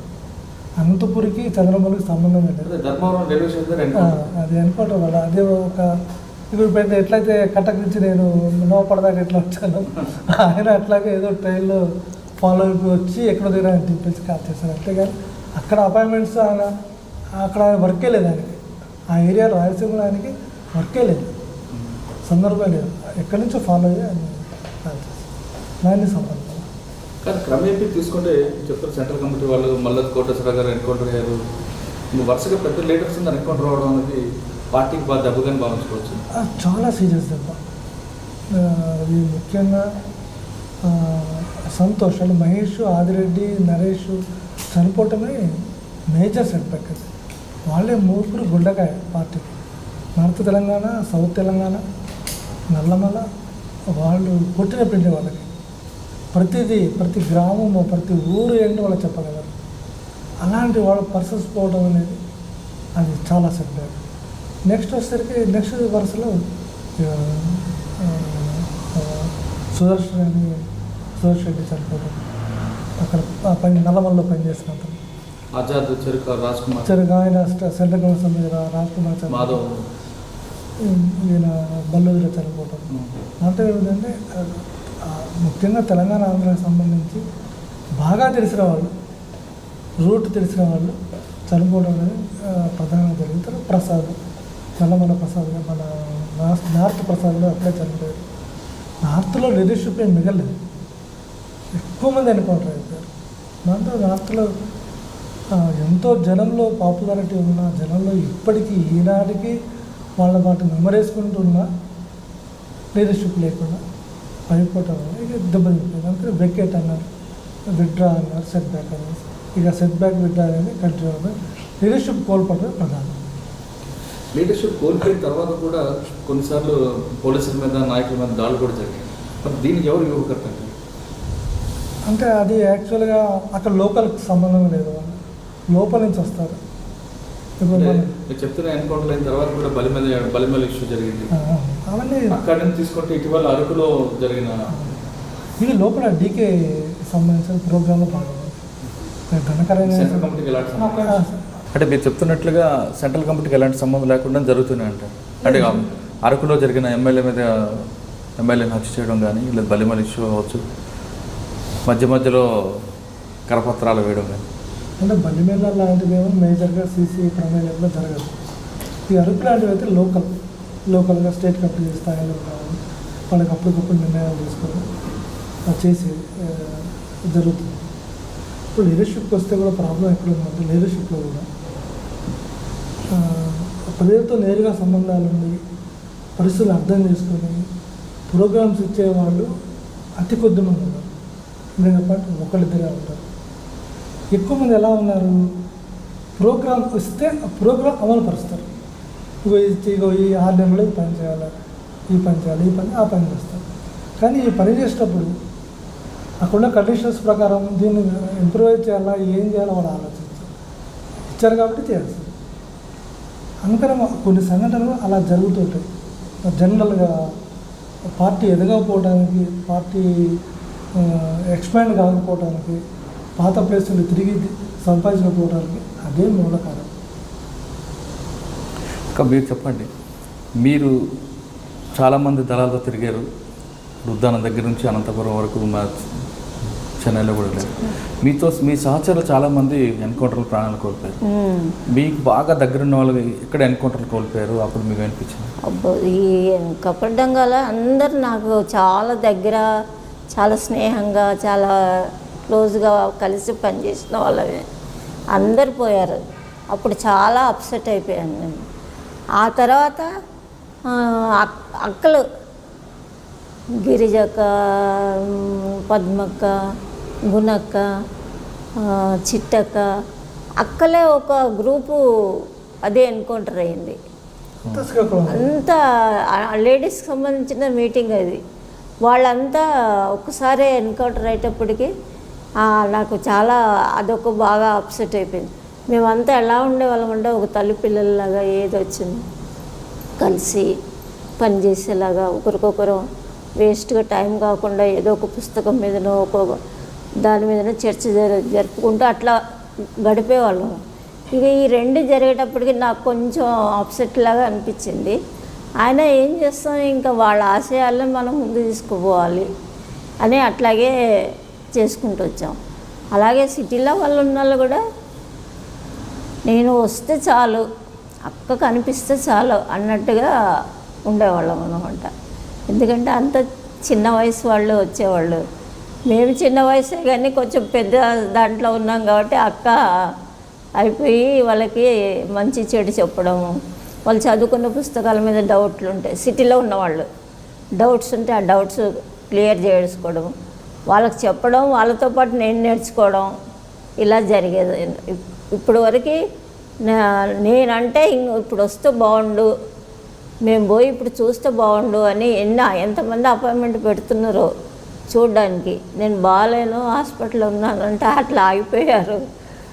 అంత ఇదిగా ఉండేవాళ్ళం అన్నమాట. మీరు పనిచేస్తున్న టైంలో ధరలోకి వచ్చే మహిళలు సంఖ్య క్రమేపీ తగ్గిపోవడం కారణం అనుకుంటున్నారు? తగ్గిపోవడం అంటూ లేకుండే నేను ఉన్నప్పుడైతే. తర్వాత మరి తెలియదు కానీ నేను ఉన్నప్పుడు అన్నలు ఎంతమంది ఉన్నారో సభ్యులు, అక్కలు కూడా అంతమంది సరి సమానంగా ఉన్నారు, సరి సమానంగా పనిచేశారు. కానీ గ్రామాల్లో చిన్నప్పుడు బాల్య వివాహాలను చేసుకున్న వాళ్ళు అక్కడ వాళ్ళ వేధింపులు తట్టుకోలేక పారిపోయి కొంతమంది అడవులకు వచ్చి ఉంటారు. అటువంటి వాళ్ళని దళంలో ఆదరించి వాళ్ళ పట్ల సానుభూతి చూపించేవారా, లేదా అక్కడ కూడా? లేదు, అదేం లేదు. వాళ్ళ ఇష్ట ప్రకారమే వచ్చినా కూడా వాళ్ళ ఇష్ట ప్రకారమే వాళ్ళకి ఏ పనులు చేస్తామంటే అది అప్పచెప్పడం, ఇబ్బంది పెట్టడం అంటే ఏమీ లేదు. ఒకవేళ వాళ్ళతో మ్యారేజ్ ఇంకెవరినన్నా వాళ్ళు చేసుకుంటాము గ్రామాల్లో కానీ దళంలో కానీ అంటే చేసేవాళ్ళం, తిరిగి మ్యారేజ్ చేసి సెటిల్ చేసేవాళ్ళం. వాళ్ళు దళంలో ఉంటారా బయట ఉంటారా అనేసి వాళ్ళ ఇష్ట ప్రకారం ఏది ఉంటే అలాగే దళంలో ఉంటే దళంలో తిప్పేవాళ్ళము, లేదంటే దెన్ మెయింటైన్ చేయడం బయట. అడవుల్లో కూడా మహిళా నక్సలైట్ల పట్ల వేధింపులు ఉంటాయనేది ఒక వార్త ఉంది, వాస్తవం? లేదండి, నా దృష్టి వరకే అది రానే లేదు. అందరము మేము ఒక తోడబుట్టిన వాళ్ళలాగానే ఉన్నాము. అక్క అంటే అక్క, మ్యారేజ్ చేసుకున్నాక హస్బెండ్ వైఫ్ లాగా ఉన్నాం, కానీ మ్యారేజ్ వరకు అక్క అంటే అక్కే, అన్న అంటే అన్నే, ఆ రకంగా మెయింటైన్ ఉంది. కానీ మీరు అన్నట్లు అది ఆరోపణ అయ్యుండొచ్చు. కానీ క్రమేపీ ఎందుకు యువత అటువైపు వెళ్ళలేక? మరి అది పార్టీకి సంబంధించిన లోపమే అనుకోవాలి. ఇక వాళ్ళ మెయింటైన్, వాళ్ళ స్టడీ, వాళ్ళని ఎంకరేజ్ చేయకపోవడం, వాళ్ళకి సరిగ్గా చెప్పకపోవడం, అది ఏదో లోపం ఉంటుంది. అంతేకాని అలా బలవంతంగా అలా చేసింది అంటూ ఏమీ ఉండదు. అంటే మీ తరం తీసుకుంటే బాగా చదువుకున్న వాళ్ళు, అభ్యుదయ భావాలు ఉన్న వాళ్ళు ఆ విధంగా వచ్చేవారు. ఒక డాక్టర్ కానీ, ఇంజనీర్లు, ప్రొఫెసర్స్ వచ్చేవారు. క్రమేపీ తీసుకుంటే ఆ సంఖ్య చదువు రాని వాళ్ళందరూ దళం వైపు వెళ్తున్నారు అనేది కనిపిస్తుంది.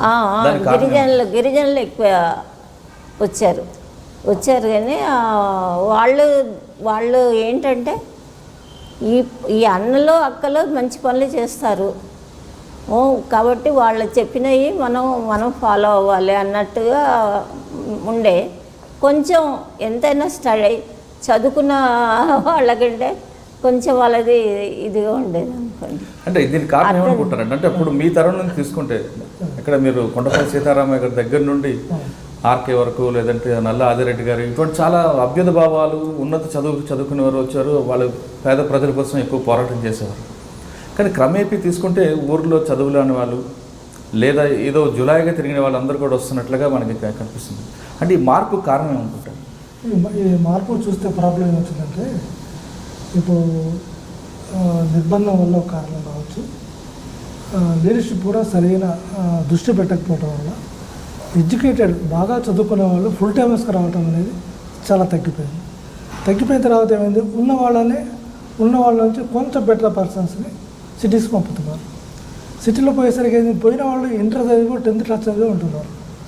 అక్కడ యూనివర్సిటీలో పోయి ఆ క్యాంపస్ సిచ్యువేషన్స్ అర్థం చేసుకొని అక్కడ కండిషన్స్లో వాళ్ళకి ఎలా ఎడ్యుకేట్ చేయాలనే శక్తి వీళ్ళకు ఉండదు.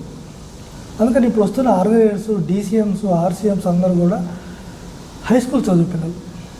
ఈ హై స్కూల్ చదువు పిల్లలు పోయి మేధావుల్ని, యూనివర్సిటీ స్టూడెంట్స్ని కన్విన్స్ చేయగలిగేంత స్తోమత వీళ్ళకి పొలిటికల్గా లేదు. అదొక పెద్ద మెయిన్ డ్రాబ్యాక్. ఇప్పుడు ఏ జిల్లాలో చూసి ఇప్పుడు కూడా మనం తెలుసుకుంటే హైదరాబాద్లో కొంతమంది స్టూడెంట్స్ ఉంటారు, కానీ వాళ్ళు ఫుల్ టైమర్స్ కాదు. వాళ్ళ కుటుంబం తరఫున భావాలతోనో కొంతమంది వస్తున్నారు. కానీ యాక్చువల్గా లీడర్షిప్లోనే ఆ ల్యాకింగ్ వచ్చేసింది. అంటే లీడర్షిప్లోనే హై స్కూల్ వాళ్ళే లీడర్స్ అయ్యేసరికి వాడే డీసీఎం వస్తాడు, ఆయన 10th క్లాస్లో ఉంటాడు. ఆయనకి ఇప్పుడు మనం బయట చూస్తున్నారు, ఏ గ్రూప్ అంటే చెప్పలేని వాళ్ళు, ఏ గ్రూప్లో సైన్స్ గ్రూపా, సోషల్ గ్రూపా, అసలు ఎన్ని డిగ్రీస్ ఉన్నాయా, ఏ డిగ్రీస్ ఏమేమి చేస్తాయి, ఇప్పుడు ఉద్యోగాలు ఎందుకు వస్తలేవు, ఎందుకు కారణాలు ఏంటి, ఇవి చెప్పగలిగే పరిస్థితి లీడర్షిప్లో ఉండట్లేదు. కేంద్ర నాయకులకు ఉండొచ్చు, కానీ అవి కేంద్ర నాయకులు యూనివర్సిటీకి రారు, సిటీస్కి రారు. సిటీస్కి వచ్చే లీడర్షిప్ అలాంటి లీడర్షిప్ రావటం కూడా ఒక కారణం. అంటే ప్రజలకు ఎందుకు అసలు మావోయిస్టు పార్టీ మీద ఒక నమ్మకం సన్నగిలిపోవడం కారణం అనుకుంటారు? సన్నగిలిపోవడానికి ప్రధాన కారణము జనంలో అయితే ఇప్పటికీ అభిమానం ఉంటుంది. ఇప్పుడు ఈవెన్ తెలంగాణలో టీఆర్ఎస్ గెలవడానికి, టీఆర్ఎస్ నిలబడటానికి కూడా ఉత్తర తెలంగాణలో 20-30 ఏళ్ళుగా వేలాది మంది ఎన్కౌంటర్స్లో చనిపోయారు. ప్రతి గ్రామము ఎఫెక్ట్ అయింది. వాళ్ళకి నిర్బంధము ఉంది, చైతన్యం రెండు ఉన్నాయి వాళ్ళకి. ఆ చైతన్యమే వాళ్ళని తెలంగాణ ఉద్యమం నడిపింది. వాళ్ళు లేకుండా లీడర్షిప్ లేదు. అయితే మరి టీఆర్ఎస్ లాంటివి ఇవన్నీ కూడా ఒక దిక్చూచిలాగా పనిచేసాయి. అవి ఒక సముద్రంలో పోయి ఒక పడవలో ఒక దిక్చూచి ఎట్లాగా దారి చూపిస్తుందో ఒక దారి చూపించే పనే. కానీ అసలు చైతన్యం అంతా కూడా బేసికల్గా అప్పుడు ఉన్నటువంటి విప్లవ పార్టీల యొక్క బలిదానాలు, చనిపోవటాలు, ఉద్యమాలు చైతన్యం. అందుకే ఇప్పుడు తెలంగాణ పీపుల్ చాలా షార్ప్గా ఉంటారు. అంటే అప్పుడు చైతన్యం కంటిన్యూ అవుతుంది, ఫ్యామిలీస్ కూడా కంటిన్యూ అవుతుంది.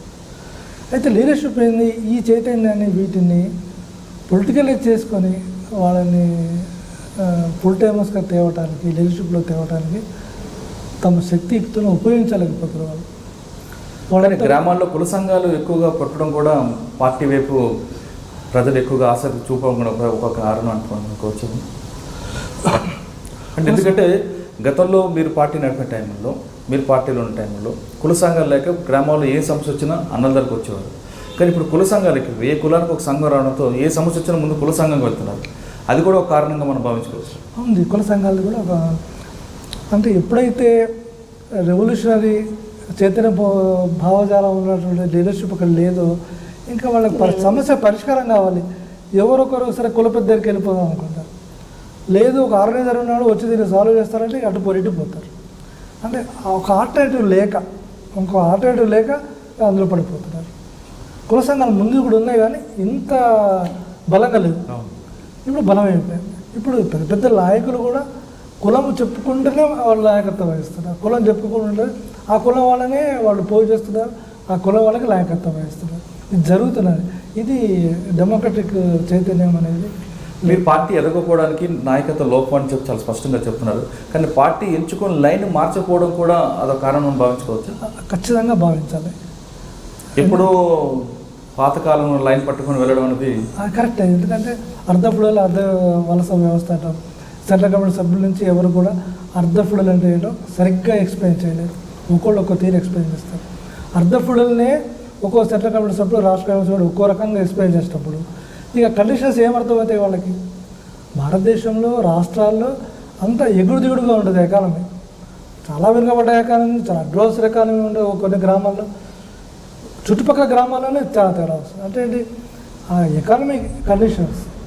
ఒకప్పుడు అనుకోవాలి చిన్న కమ్మతాలు ఈ దేశ అభివృద్ధికి నష్టదాయకము. చిన్న కమ్మతాలు పోయి పెద్ద కమ్మతాలు రావాలన్నా మనం పెద్ద కమ్మతాలు వచ్చే సిచ్యువేషన్ మనం చేయట్లేదు.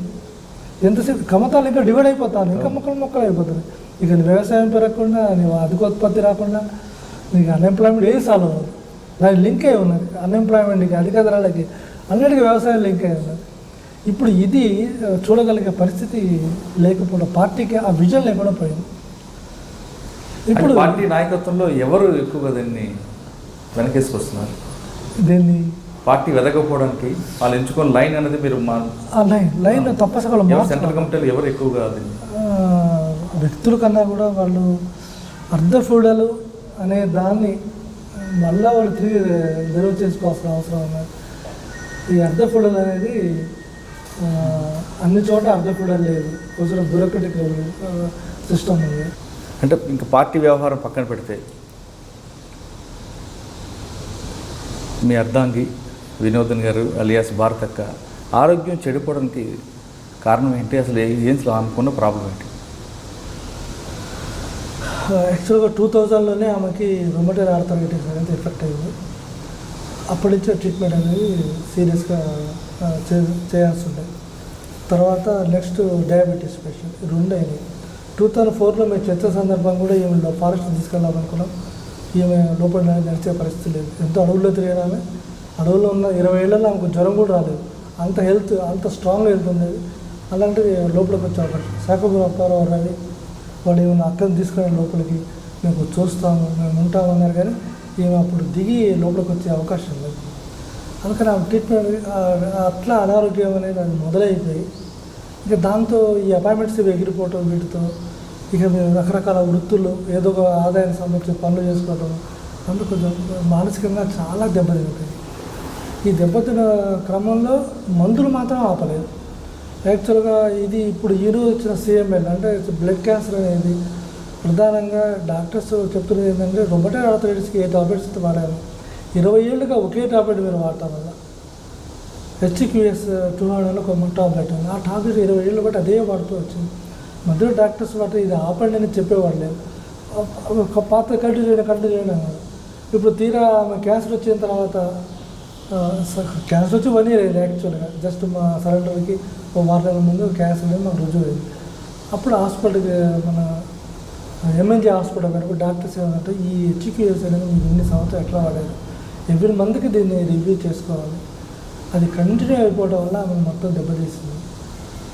ఇదొక కారణం ఆమెకి క్యాన్సర్, బ్లడ్ క్యాన్సర్ ఎఫెక్ట్ అవడానికి ఈ ఆర్థరైటిస్ మందులు కంటిన్యూగా 20 ఏళ్ళు వాడటం మేము కారణం అనుకుంటున్నాము. అయినా ట్రీట్మెంట్ ఇద్దామన్నా ట్రీట్మెంట్ స్టార్ట్ చేశారు.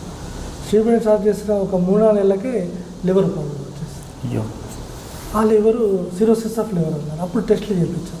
టెస్ట్లు ఏం చేసింది, సిరోసిస్ ఆఫ్ లివర్ వచ్చేసింది. ఇది అంటే మొత్తంగా లివర్ పోయినట్టే, దానికి ట్రీట్మెంట్ లేదు, రీప్లాంటేషన్ ఉంది. కానీ ఒక ఆల్రెడీ బ్లడ్ క్యాన్సర్ కాబట్టి ఆ రీప్లాంటేషన్ చేయలేరు, సాధ్యం కాదు, ఎవరు ముందుకు రాదు కాబట్టి రీప్లాంటేషన్ చేయలేము. ఇప్పుడు ఉన్న దాంట్లో అంటే సిరోసిస్ వల్ల ఈ బ్లడ్ క్యాన్సర్ వల్ల వచ్చే సైడ్ ఎఫెక్ట్స్ వాటి సరిదిద్దుకుంటూ మీరు జీవించగలగాల్సిందే. కానీ ఈ రెండు నయమయ్యే జబ్బులు కాదు.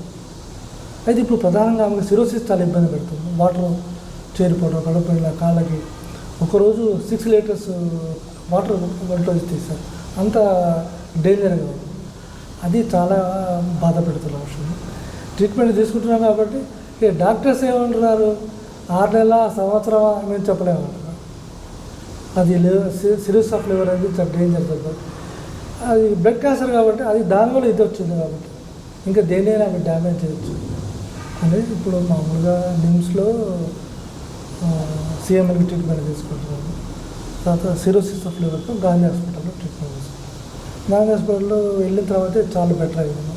ఒక 2 months కంటిన్యూ గాంధీ హాస్పిటల్ పోవడం వల్ల మేము సిరోసిస్ని చాలా వరకు కంట్రోల్ చేశారు. అంతకుముందు చాలా సఫర్ అయింది. కానీ 2 monthsలో గాంధీలో డాక్టర్స్ శ్రవణ్ కుమార్ ఆయనే హెచ్ఓడి కాబట్టి దీనికి సంబంధించి గ్యాస్ట్రోఎంట్రాలజీ వాళ్ళు శ్రద్ధ తీసుకొని ఆమెకు కొంచెం న్యాయం చేయగలిగేది. కానీ ఇప్పటికి ఇంకా ఆమె డేంజర్ జోన్లోనే ఉంది. ఈ మధ్య కడుపులో బ్యాండ్స్ వేశారు. కానీ మీకు ఆర్థికంగా ఆర్థికంగా వచ్చేసరికి ఏంటంటే మనకి గవర్నమెంట్ వాళ్ళు ఏమంటారంటే ఎస్టిమేషన్ తీసుకురండి అంటున్నారు. ఎస్టిమేషన్ ఇస్తే మేము సీఎం రిలీఫ్ ఫండ్ ఇప్పిస్తామంటాం. ఎస్టిమేషన్ వేసరికి మళ్ళీ ప్రైవేట్ హాస్పిటల్స్ ఎస్టిమేషన్ చెల్లదన్నారు. మనం పోయి MNJ hospital, NIMS hospital, Gandhi hospital. ఇక నిమ్స్కి వెళ్ళేసరికి నిమ్స్ టెస్టే 40,000 టెస్టులు రాశారు. 40,000 రూపాయల ఖర్చు అయ్యే టెస్ట్. అప్పటికి మేము అవన్నీ చేస్తున్నాం. మళ్ళీ ఆ టెస్ట్లో అవసరం లేదు. కానీ వాళ్ళు ఇక్కడ చేయాల్సింది అదేమో మన సీఎం రిలీఫ్ ఫండ్ కిందకి రాదు ఏ టెస్ట్లు అనేది. వాళ్ళు ఏమన్నారు, టెస్ట్లు అన్నీ అయిపోయిన తర్వాత అది కన్ఫామ్ అయినాక అప్పుడు మేము ట్రీట్మెంట్ రాస్తాం, అది ఎస్టిమేషన్ ఇస్తాము. ఇంకా 40,000 పెట్టి టెస్ట్లకే చెప్పిస్తే అని చెప్పి మేము అటువైపు ఆలోచించలేదు.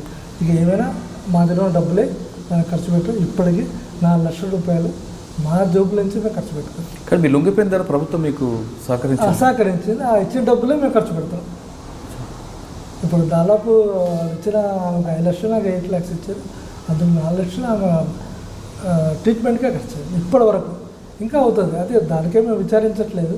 ఎందుకంటే ఆ వచ్చే డబ్బులు మేము బతకడానికేం కాదు, ఆ ట్రీట్మెంట్ జరిగినా చాలు. ఇప్పుడు ఏంటంటే ఉన్నంతకాలం ఆమెని అనారోగ్య బారి పడకుండా ఆరోగ్యం ఉంచుకోవడానికి ఆ డబ్బులు ఉపయోగిస్తాం. మనకి ఇతర ఎలాంటి సహాయం మనకి అందట్లేదు. మనం ప్రయత్నం అంటే ఇదే. వాళ్ళు ఎవరైనా కూడా గవర్నమెంట్ ఎవరైనా మీరు ఎస్టిమేషన్ ఇవ్వమంటారు. గాంధీ హాస్పిటల్ నవ్వుతారు వాళ్ళు, మేము ఎందుకు ఎస్టిమేషన్ ఇస్తాం అంటే గవర్నమెంట్ హాస్పిటల్ అంతా ఫ్రీ అంటే కరెక్టే. ఇదే జరుగుతుంది. కానీ మీరు లొంగిపోవడానికి సహకరించిన పోలీస్ ఆఫీసర్కి వెళ్ళి అడిగితే ఇక మేము వాళ్ళు అట్లా ఎవరికి కాంటాక్ట్ చేయలేదు. ఇక డబ్బులు ఉన్నాయి ఖర్చు పెట్టుకోవాలి, తర్వాత సంగతి చూస్తాము అంటే మనకి ఒక నమ్మకం ఉంది. ఇప్పుడు నేను హెల్దీగా ఉన్నా కాబట్టి నేను ఏ ట్యూషన్ సెంటర్లో అయినా ఏమైనా నడపగలను. నడిపి మా బతుకుదేరు మేము సంపాదించుకోగలం. దానికోసం ఆరోపడాల్సిన అవసరం లేదు. ఇప్పుడు ఇమ్మీడియట్ ట్రీట్మెంట్ కావాలి. ఇప్పుడు నిమ్స్లో ఒకటి వస్తారు, గాంధీలో పోయినా కూడా వాళ్ళు కొన్ని బయట టెస్టులు వస్తారు. కొన్ని గాంధీలో టెస్టులు అవ్వవు. వాళ్ళే చెప్తారు ఇక్కడ మన దగ్గర టెస్టులు వేసి బయట చెప్పించారు. 10,000 15,000 అట్లా అయిపోతుంటారు. అక్క మీరు పురుషోత్తం గారు మీకు సహకరిస్తున్నారు, పైన భగవంతుడు ఆశీస్సులు ఉంటాయి. తర్వాత మీరు ఎవరికైతే గిరిజనులు సహకరించారో వాళ్ళ యొక్క ఆశీస్సులతో మీరు ఇంకా హ్యాపీగా ఉంటారు, మీరేం భయపడక్కలేదు. కాకపోతే చివరిగా ఒక ప్రశ్న, సిటీలో పుట్టి పెరిగిన మీరు ఇక్కడున్న కష్టాలు చూసి మీరు అప్పుడు ఇంద్రవల్లి ఎన్కౌంటర్ చూడడంతో మీకు అన్ని పరిచయమైన వ్యక్తుల ప్రభావంతో మీరు అడవిలోకి వెళ్ళారు. అంటే అప్పుడున్న పరిస్థితులు వేరు, ఇప్పుడున్న పరిస్థితులు వేరు కనిపిస్తున్నాయి. అప్పుడు ప్రభుత్వాల యొక్క నిరంకుశ వైఖరి ఉండేది, ప్రభుత్వాలు మారాయి, ప్రభుత్వ పథకాలు ప్రజల వరకు వెళ్తున్నాయి. అంటే ఇటువంటి సమయంలో మీరు ఇప్పుడున్న యువతకి అడవుల్లోకి వెళ్ళమంటారా, లేదు ఏమైనా సమస్య వస్తే ఇక్కడే ఉండి పోరాటం చేయమంటారా? ఇక్కడే ఉండి కూడా వాళ్ళు పోరాటం చేయొచ్చండి. ఆ అడవికి పోయి తుపాకీ పట్టుకునే చేయ అవసరం లేదు. వాళ్ళ పక్కనే వాళ్ళ చుట్టుపక్కల ఎన్నో జరుగుతుంటాయి. అవి వాటికి చేస్తే చాలు.